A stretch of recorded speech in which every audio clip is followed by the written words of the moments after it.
Hello, this is Alan Watt here, standing in for Darren. He's taking his wife out tonight for the Valentine's dinner, and he phoned me up this evening to stand in. There's been no music because I didn't know that Darren plays it generally. I thought it was automatically coming on the radio. And today is the 14th of February in 2006. And I had no major topic to talk about today, except perhaps to put some of the tremendous finger pointing that goes on between who's behind this move towards the Great Society, as they call it, that is being created gradually, done through the last many centuries actually. Who's behind this? And who's right and who's wrong when it comes to all the finger pointing between different groups. The thing is, if you check into the material, the written materials of every group, and follow what they say, and the documentation that they have, you can check out yourself, and you say, my God, they're all right. Every one of these sides, with their documentation, tends to make you think they're right. Well, how can they all be right and the facts do all check out? You'll find characters on every side of this affair who did make certain statements, who did make policies, who did decide to make major moves within the world, and it's all well documented. And yet they're all doing it, and it isn't until you understand the big picture. You have to get above the world and look down here to see the big picture, to understand that all of these groups at the top are led by the same high occult society. The top members know each other. They're all brothers, high brothers. The idea of a pyramid that appears in so many of their emblems is that if you cannot see, if you're on one side of a pyramid, how many other sides there are. You can't see them. Only the guy at the top on the capstone can look down on all sides. And then remember, there's another side which you don't see, which is the base. So there's actually 5 sides to the pyramid. So only the guy at the top knows all the secrets. And Masonry is a degreed system where every degree means that you cannot tell the secrets of your new degree. And the new truths, as they call them, new truths, because they keep changing the truth as you go up, to the guy beneath you. So it's a need-to-know basis. And what you have behind all of this is an ancient religion, which really has its basis, apart from an occultic sense, perhaps even a demonic sense, you might say. It has its basis on evolution. And that's why evolution has been pushed so mightily, openly, since Darwin's day. But this has always been their goal, that ultimately man would evolve. They call it the Great Leap Forward. That's the term which they used before World War II in many of their own publications, Masonic publications.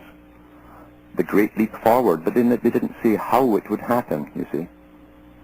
And since nothing, as we can tell, evolves by itself in nature, they meant that man, because this is their religion, and they count themselves, by the way, as man. Not everyone is man. There's man, and then there's the its, you see. And they believe that through their own will and intellect, by using science, they will self-become a new creation, a god, you might say, self-becoming God. And this symbol has been used from ancient times of the god that is born out of the head of Zeus, self-willed, and born without the aid of any god. This is what it means. And they call it becoming. Many terms for the same thing.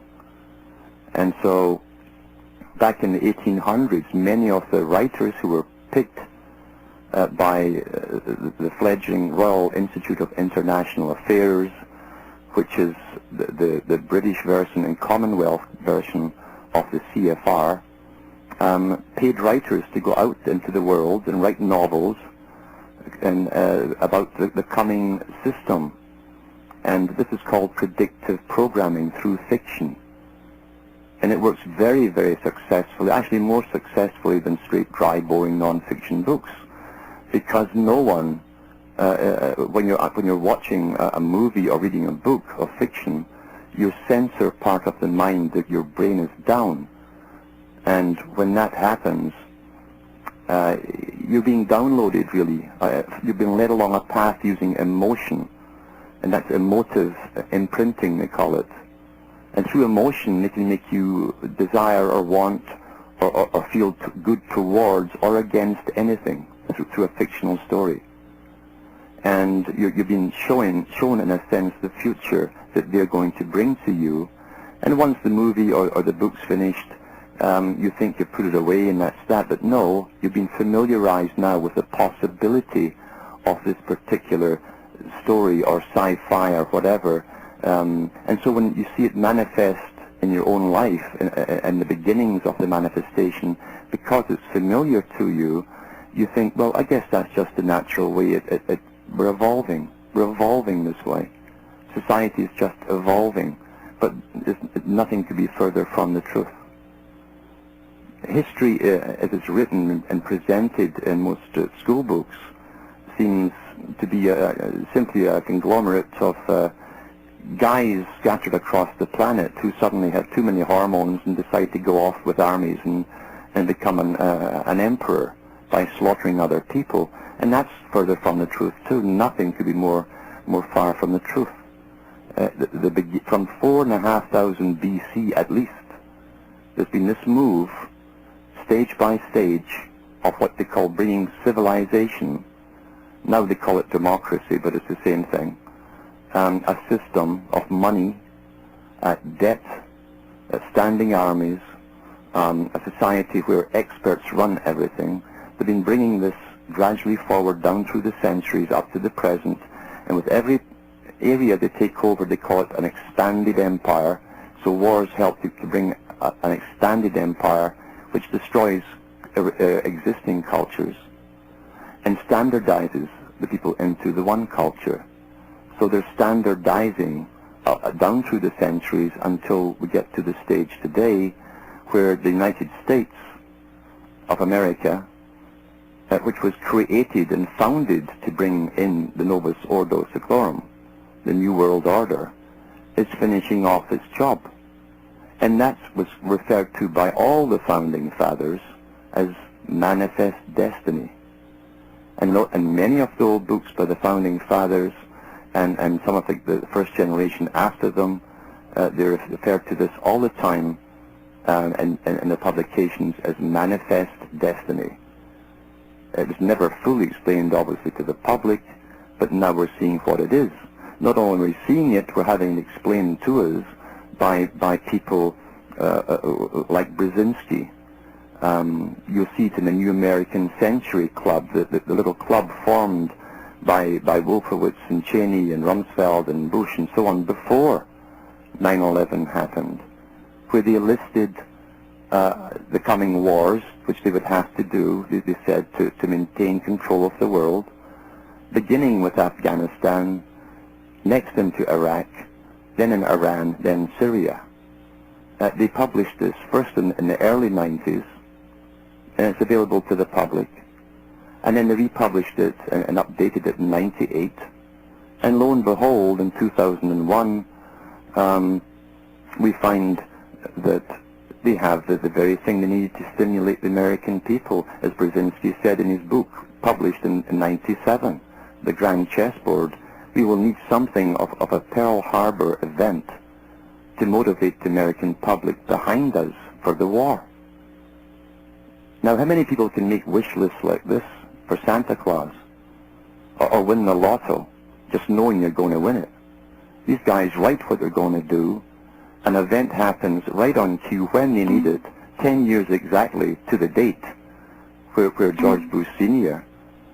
talked about the coming New World Order the big idea, the Masonic term, the big idea, you see. That was in September 11th, 1990, and repeated in 91. So I don't need to go over and over the events of 9/11 to convince myself what happened here. You have to carry on from there and see what's evolved since then, because the push is now on for the U.S. to fulfill its supposed manifest destiny, that which it was created to do.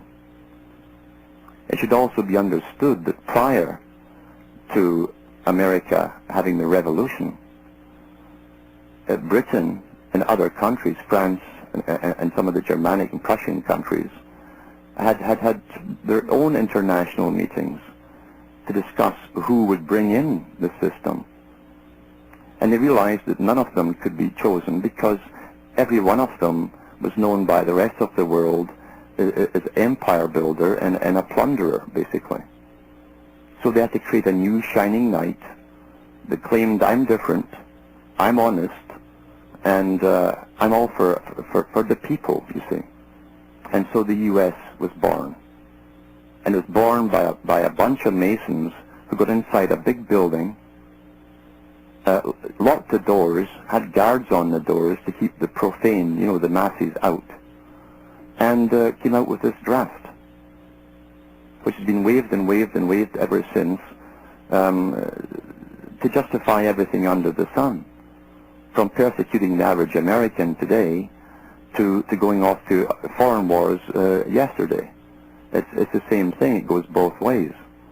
And when they said this is for our posterity, written in the bill, they're talking about their own offspring. Their own offspring, you see, the Masons' offspring, the same families. So we're living under a very old plan, an ancient plan, which believes in evolution.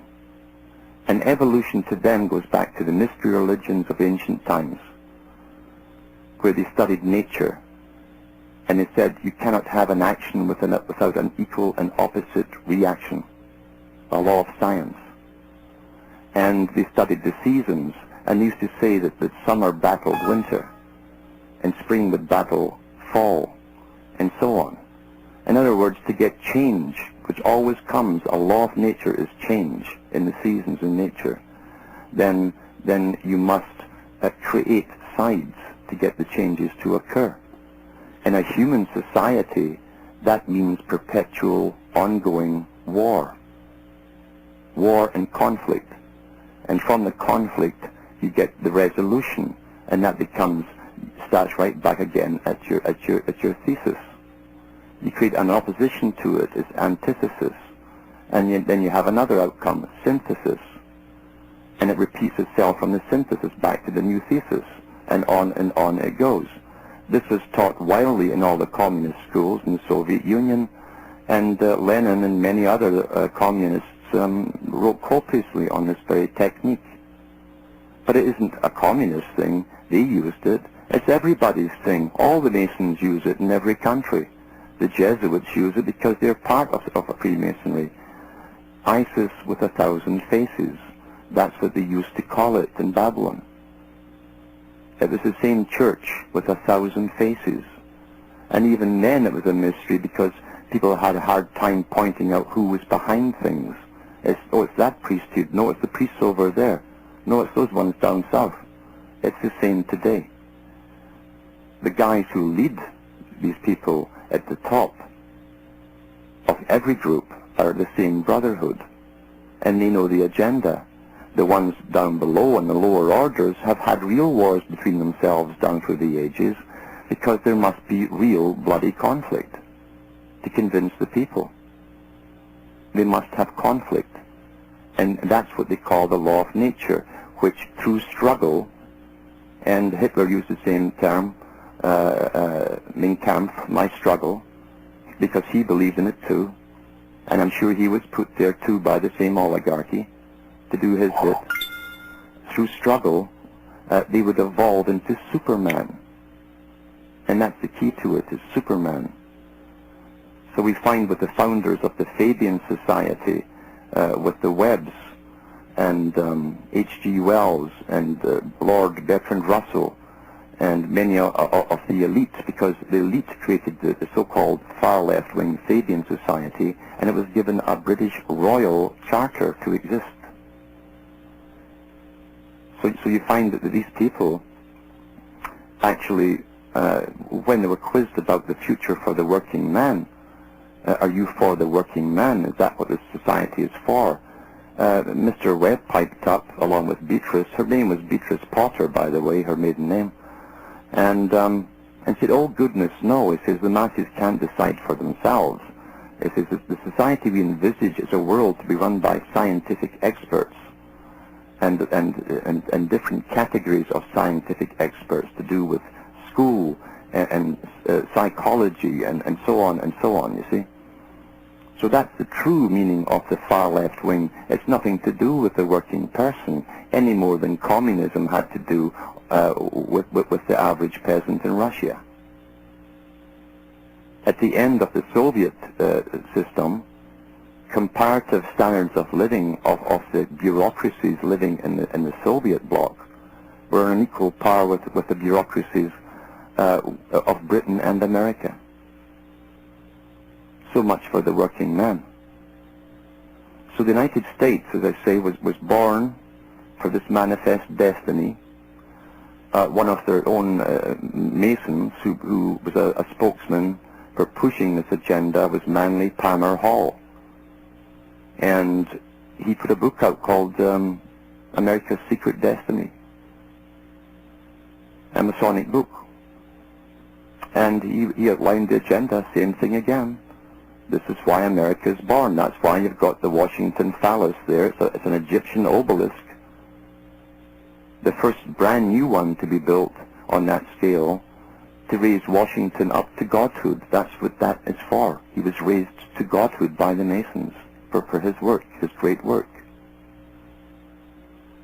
Whereas Britain imported one of the ones from Heliopolis in Egypt and put it in front of all their banks, you see. And there's one in the park in New York from Egypt. And there's one in front of the Parliament of France, imported from Egypt. Then there's the other one in front of the Pope's window in St. Peter's Square, from Egypt, brought by Constantine's son into the circus, and then moved around the 1500s to the Vatican Square. So we're looking at a religion that uses the same symbols down through the eons. It manages every traditional religion. It makes sure that the top guys who run religions, and that's the beauty of organization, there's always a tiered structure of control, so it's easy to put your own men at the top and keep control, you see. That's why organized anything is rather dangerous. And so they give you your passive religion to keep you as sheep, dull, stupid, and munching on the grass, and obeying, and not thinking, while they pretend they're the good shepherds and they're managing everything. They're the scientific elite. They're the experts. That's what they're there for. Don't have to worry about anything. If the news comes on, they'll tell me all I need to know. And they will tell you all you need to know. The media is one of the most important arms of government. We have a media that will not even mention the spraying in the skies that's happening every day across a good part of the planet. If they won't tell you that, if they won't talk about it, why on earth would you expect them to tell you the truth about anything? H.G. Wells, getting back to this predictive programming and the novels that they were paid to write and put into our minds as a sort of natural evolution to come, you see.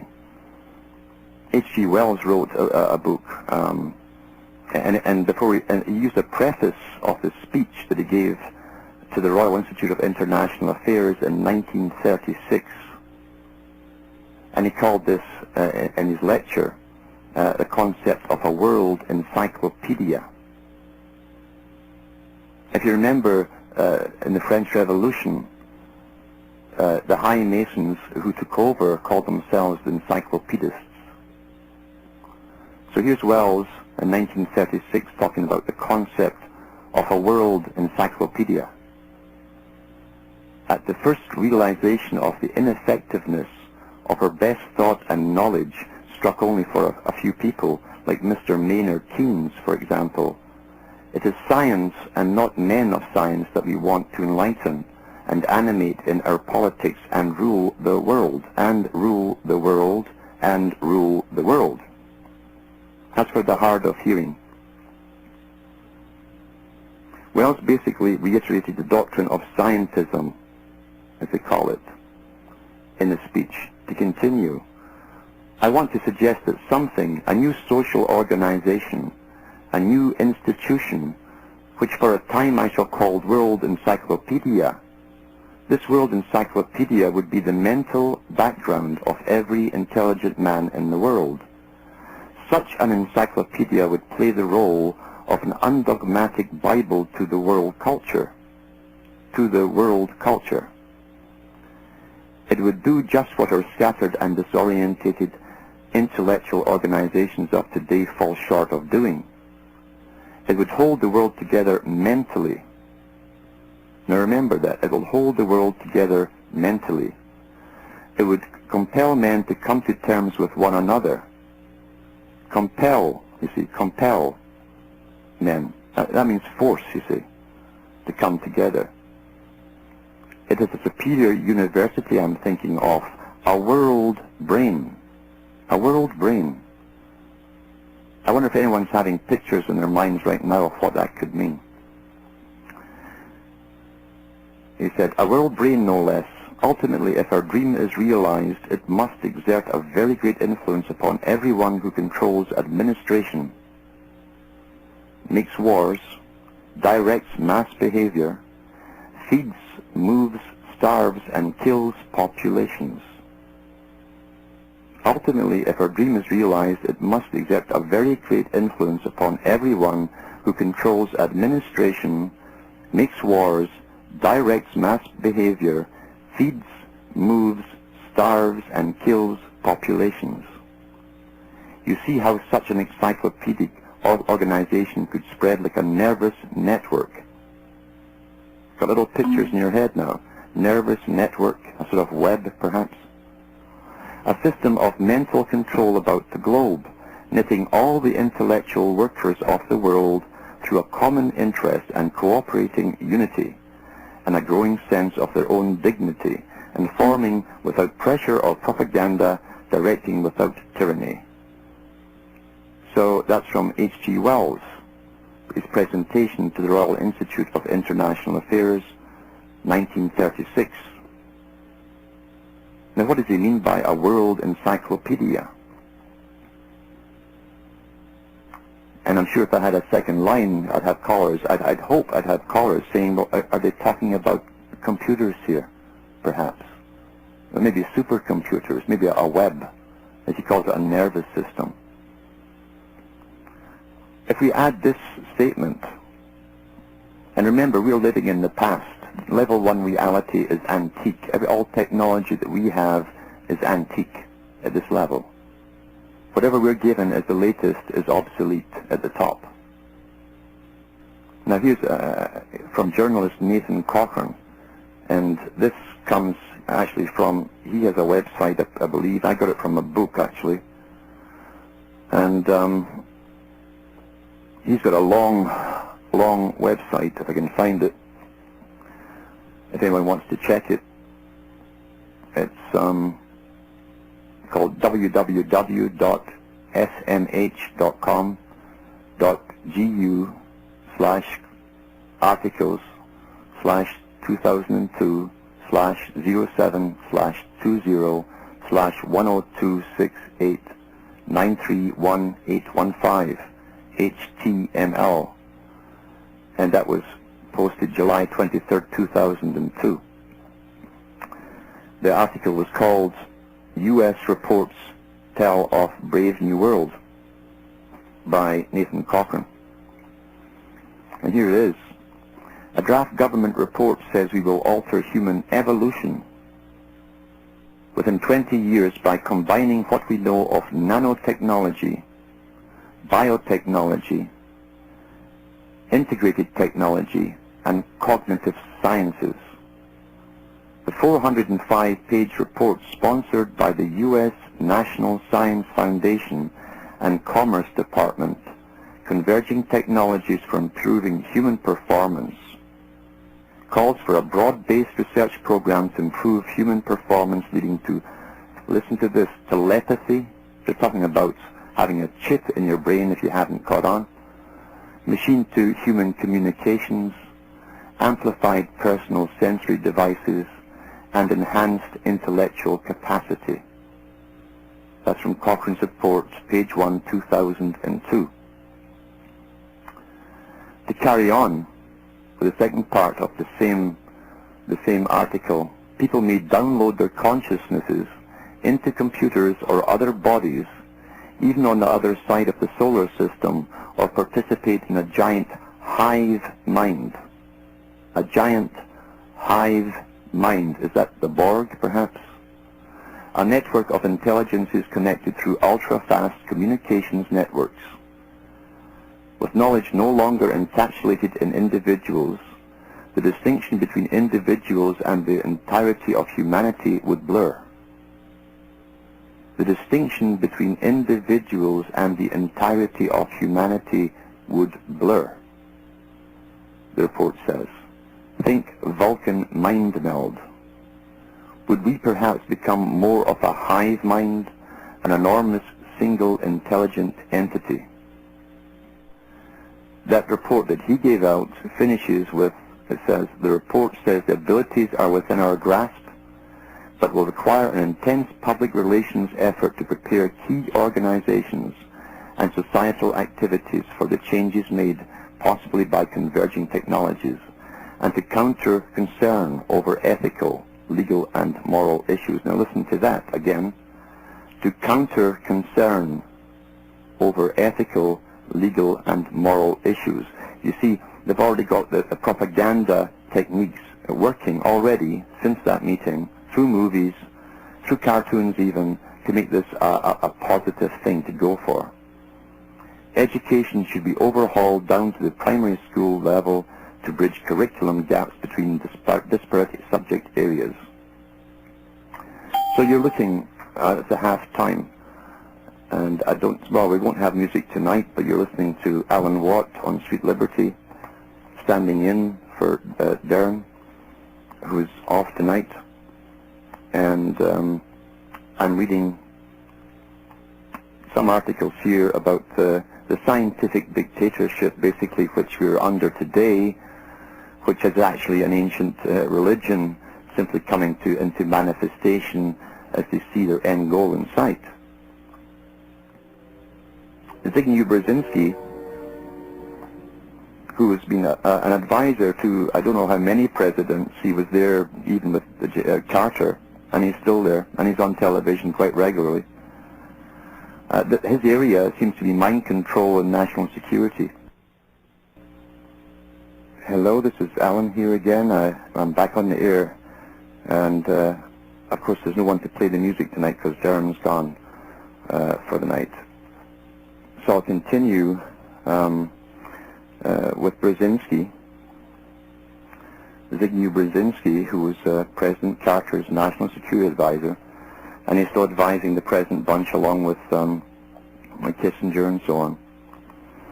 He wrote a book in 1997 which sort of backed up the New American Century publication of their agenda. And he said in this book, The Grand Chessboard,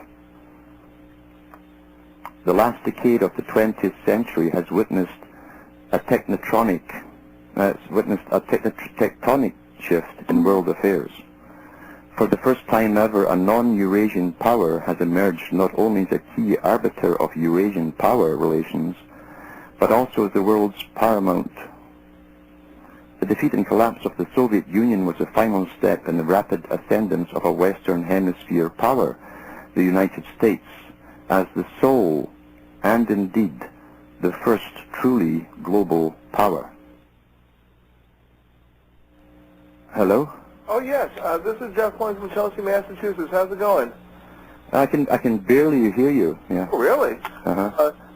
Yes. Now, as far as global politics is concerned, what the United States has to do to be sovereign again is to eliminate our treaties as far as NAFTA, GATT, and the FTAA, which is coming up, and all these treaties. When we do that, we can truly become a sovereign country again. But if we don't, then we'll be, like you said, a globalist power. Mm-hmm. It's just that simple. Okay. If you hang up, I'll reply. Yeah. Yes. Okay. Okay, I'll hang up. Okay. Yes. Well, that really wouldn't make much of a difference, to be honest, because see, everything which you think is normal in your life has been planned that way. It didn't evolve that way, including the founding of the United States in the first place. And all the things that you hold near and dear, with the flags and the songs and all the usual stuff, is actually called culture creation, which you can read about. It's actually a science. You can read about it as far back as Plato, who wrote about it and how they create cultures for the people. Culture never comes from the grassroots. It comes from the top down. It's authorized to be there, you see. Anything. Control freaks who have total control never allow anything to come up truly from the grassroots and survive. Because something outside of their plan, no matter how innocent it may be, could have such unforeseen ripple effects, it could cause chaos to them. So the U.S. did not become... what stage of America would you want to go back to? When FDR ruled with his version of the bank and the debt system? Would you want to go back to the Depression? Would you want to go back to the 2 or 3 depressions they had in the 1800s when Morgan and all a bunch got together and sank the economy and looted all the pensions 3 times in 10 years? What part of America do you want to go back to? You see, it's always been run by the same people, the robber barons. They're pirates. That's their symbol, the skull and bones. That's the symbol of masonry. So you can never go back to something which was artificial to begin with. Right after you got the Constitution and the hoorays, they had the Treaty of Paris. Well, go and check into that and see what the U.S. signed away. Look at the first law they passed, supposedly to fight taxation from Britain. They passed the whiskey laws and then got a little army up to go and slaughter all the guys who were making their whiskey. It's the same system, under a new face. Better disguised, but the same system. So you can't go back. There's a movie called Hollywoodism. It's put out by Hollywood producers, and it's subtitled How We Created American Culture. Get a hold of it, and get it from the horse's mouth. It's been the same in every country. The same technique has been used for thousands of years, well documented on how it's done by Plato. So I'll get back to Zbigniew Brzezinski, who talks about this global superpower, the first truly global power. See, the rest of them they called the Roman Empire, etc., which was a huge empire, but in a sense it wasn't right round the whole world. This one here is to be round the whole world, the standardization of one system. And if you remember the symbols of knights, because the high knights are the guys who are in charge of this on all sides, and they have a flag which they call a standard, and they plant the standard in a field before the battle, and when they win a battle, then that standard, that symbol of the standard is spread over the conquered land. They standardize everything and everywhere they go. Standardization. That's it, the one system. And this has been going on for so long. So, yeah, Brzezinski knew it was coming. He was in on the planning of this. he also basically said it could only be held together by global scientific dictatorship, a world of experts, elite experts, to run the people. If we fall back to Charles Galton Darwin's book, The Physicist, the grandson of Charles Darwin, who wrote the book The Next Million Years in 1954 or 6, he said the same thing there, that the elite themselves will not alter themselves physically, meaning they won't take a chip, you see, or have the nasty inoculations and eat the modified food and so on.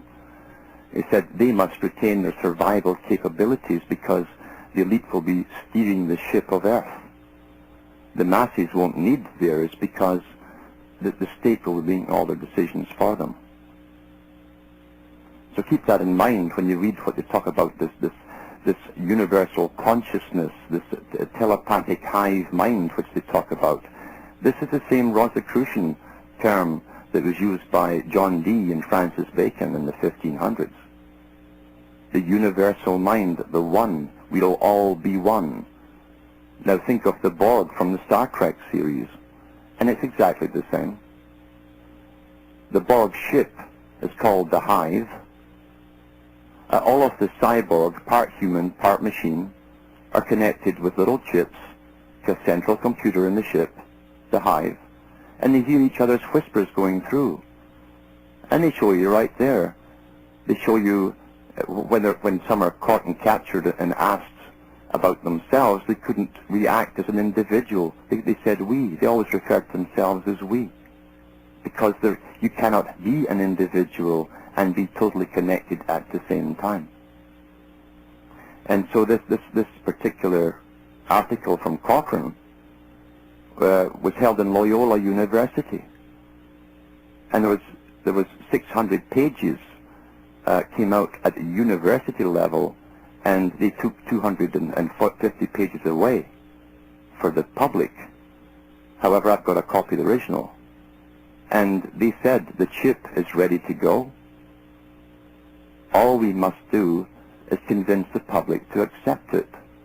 This will be done, they continue. This will be done by promotion through movies, science fiction and cartoons, even taught in kindergarten is a wonderful thing to come, in school.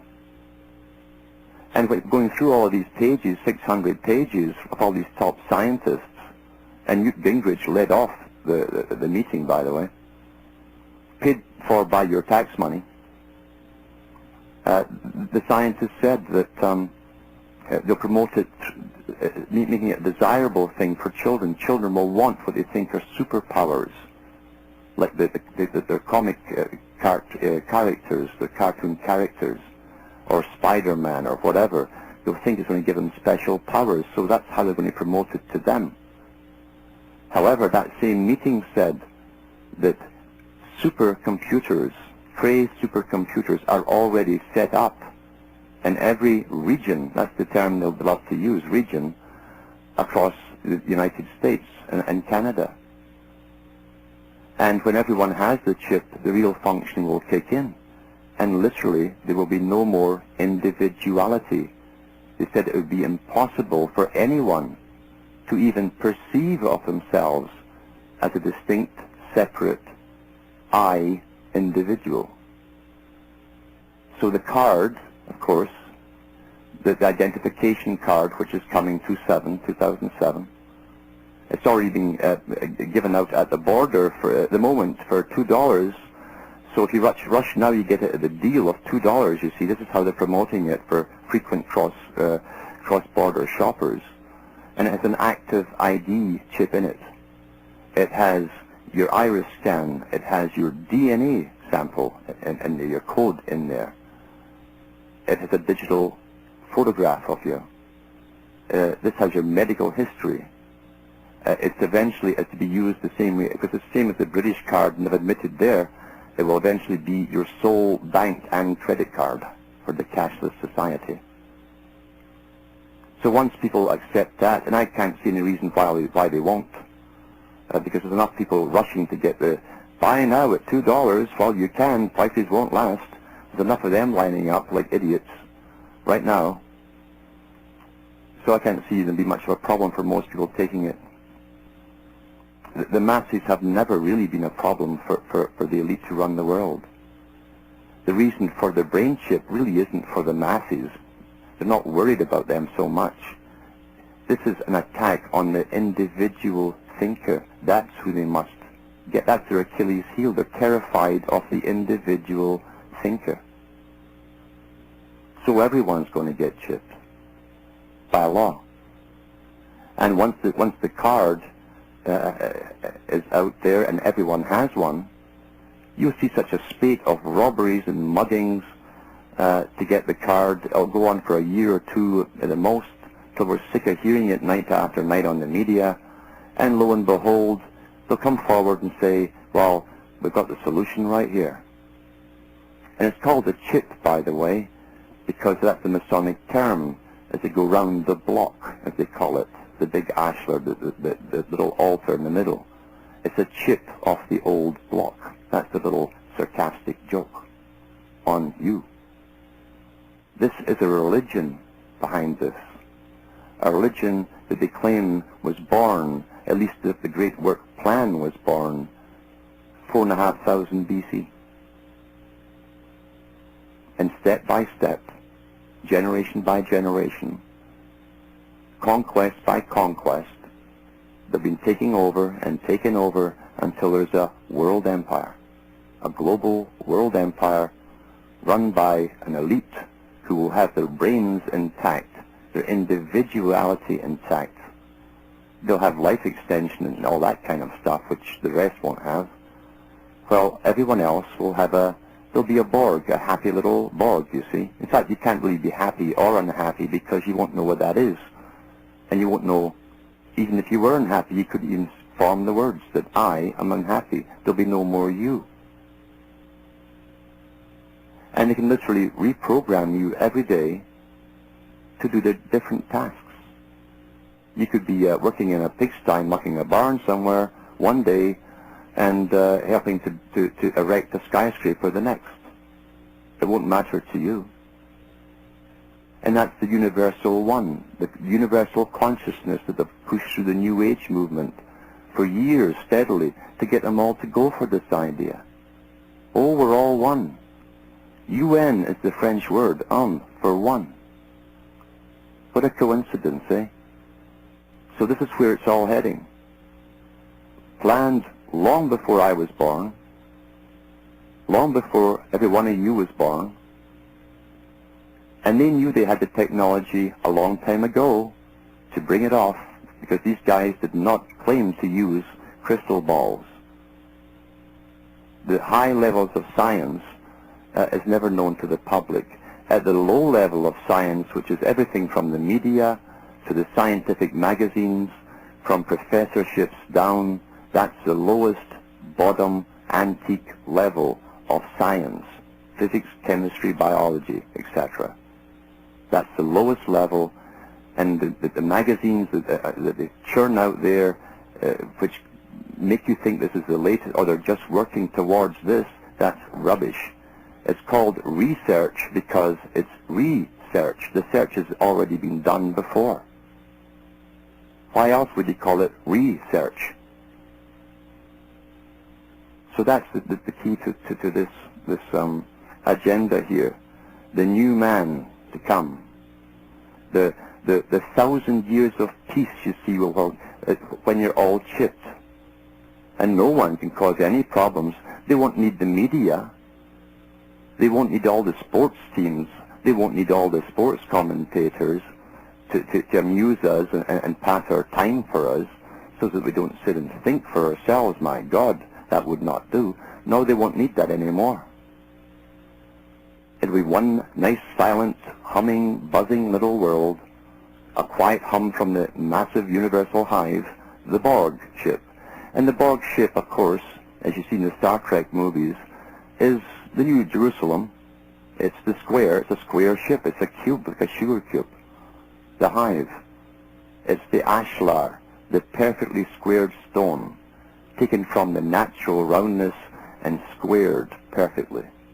That's what it's all high Freemasonry. And they throw it in our face and we pop bubble gum and chew and pop the popcorn, and we say, well, that was a good movie. What's next? Yawn. Because people today have a terrible time thinking for themselves. Brzezinski in The Grand Chessboard and in previous books has told us, in fact, one of his previous books, he mentioned that shortly the time will come when the average individual will be unable to think for themselves. They'll only be able to repeat what they've been downloaded with by the previous day's news. And we're seeing that today. People today can't see the trails above their head and the planes making the mess in the sky. The reason for it is they truly believe the media is doing their thinking for them. They've given over the right to think and perceive and conclude for themselves. They've given it over to the media. So if the media doesn't mention it, it can't be true. I see it, but it can't be true. So I'll take the media's version. It can't be true. Ancient trickery. It was used by priests in ancient times, the same technique. Get between the organ of perception and in between the brain to the conclusion, and you can warp it completely. And this has been a science which has been understood for thousands of years. So look at the symbols in the United States. Look at the symbol of Washington's biggest erection. And look what it comes over. It comes over the long pool of water below. Because erection, which gives off the spirit of life, the semen, the fire from the top, that's how it's often symbolized. The one they put up for after they killed Kennedy actually has a simulated flame on top of it. And again with a pool of water to reflect it, because that's the male and the female's water, who could only reflect the light of her husband, you see. Because according to them, women have no soul. Their gift was given to them to reproduce their own kind, so they were called mother and mater and motor. Same thing. But these characters, these creeps, with the rather exaggerated phallic symbols, mean business. And if the symbols all around you, right to the Oval Office, is that shadow is cast from that huge you-know-what. The egg, the cosmic egg, the egg where all things are birthed. Ideas, the big idea of Bush Sr. All sides at the top are in on this plan. All sides. The Zionists at the top are in on it. Because when you join the high noble orders, your new family is the international brotherhood of the elite. You leave your old family, your old kind, behind. You might still walk around as the head of a church or whatever, or an organization, but your other face is reserved for your true brotherhood, the international ones. You've been ascended up the ladder into godhood. So as they go towards this goal, we watch the death rate climbing through diseases, brand new diseases. 1 and 2 will have cancer, they say. My God, we just don't understand it, and they don't seem terribly bothered about it either. Because it's caused, you see, through inoculations. It's pre-programmed through inoculations. Dr. Salk from the vaccine, the polio vaccine movement, said that himself. He said, yes, there were live simian viruses there. The simian 40 virus causes that cancer. That's its only function. So, we have these monsters guiding us, the good shepherds with their white coats on, smiling at us, doing exactly what Toynbee said, the professor from Oxford who taught Rhodes Scholars and gave lectures to the international revolutionary committees. He says, we always deny with our mouths what we do with our hands. And they're still doing it. They smile and they lie as they actually do what we suspect they're doing. That's the good shepherd. If he was a bad shepherd, we'd know what he was up to. he'd give it away. But these guys can smile and talk nicely to us and dress in their Masonic suits and ties with a little tow rope round their neck called a necktie. That's the Masonic outfit. That's his limit, you see. That's as far as he can go. And they run this system. And they hide behind cloaks of charity at the bottom. Albert Pike himself said, those at the bottom are the outer portico. They're basically no different than the profane. He said it's not necessary they understand the rituals they've been through or the symbols they've been shown. It's only necessary that they think they understand them. And so they're a good outer cover for charity work and a self-help group, a self-improvement group. You know, that type of thing. So I've got 5 minutes left, so I should mention that for the listeners, I've been on a couple of shows since.